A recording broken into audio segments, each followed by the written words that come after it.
The case of the burying beetle illustrates cannibalism of young by their parents. Burying beetles are scavengers of dead carcasses, like rodents or birds.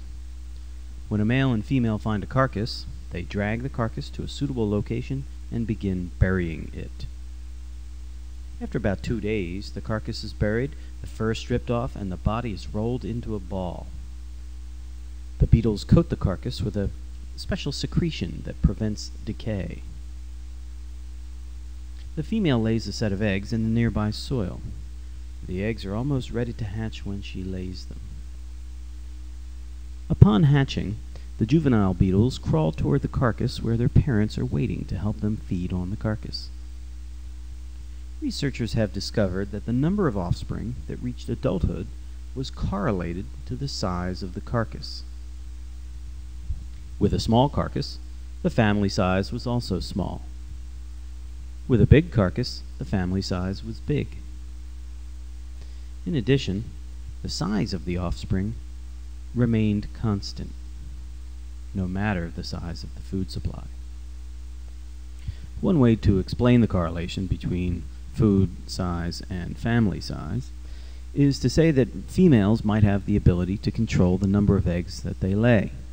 For example, if the carcass is small, the female might lay fewer eggs than when the carcass is larger. In this way, there will be a correlation between the size of the food and the family size. Surprisingly, females lay the same number of eggs no matter whether it is a small carcass or a large carcass. This suggests that family size is regulated after the eggs hatch into larvae. One possibility is that there is offspring competition. Murder, for example. Perhaps siblings murder each other in competition for the food source. Or it could be that with a smaller carcass size, some offspring will simply starve, not get enough nutrients. It's also possible that some of the offspring, somehow detecting that the food supply might be small, might commit suicide of some kind.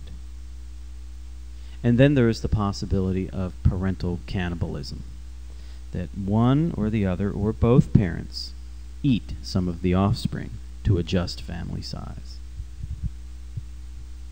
Observations of the burying beetle support the cannibalism hypothesis. Mothers do in fact eat some of their offspring when the carcass is small. This behavior ensures that the remaining offspring will have enough food to grow to a normal size. The importance of beetle size is illustrated by another aspect of burying beetle behavior. Unlike many other beetle species, burying beetles work in male-female pairs.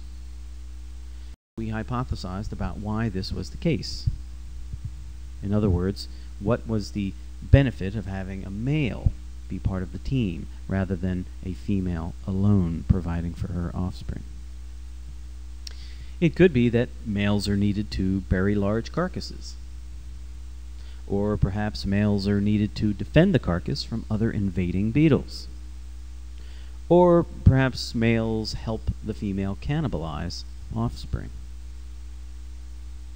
Researchers tested hypothesis number 1 by comparing single females to male-female pairs on how well they buried large carcasses.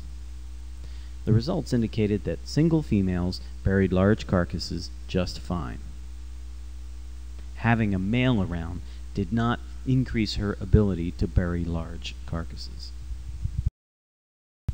Further observations supported the hypothesis that other males sometimes try to defeat the resident male to acquire the food for his own offspring.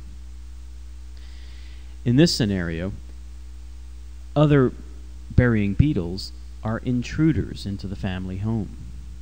If an intruder is successful, he will kill the old male's offspring so that the food can be used for his own offspring. Of course, he will have to mate with a female first. In summary, burying beetles are cannibalistic in 2 of the situations that biologists have documented: food scarcity and lack of paternity knowledge.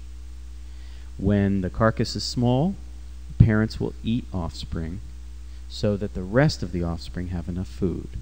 In addition, intruding males into a family site will kill and eat the offspring so that he can reproduce and have his own offspring. These are two separate rationales for cannibalistic behavior directed towards youngsters.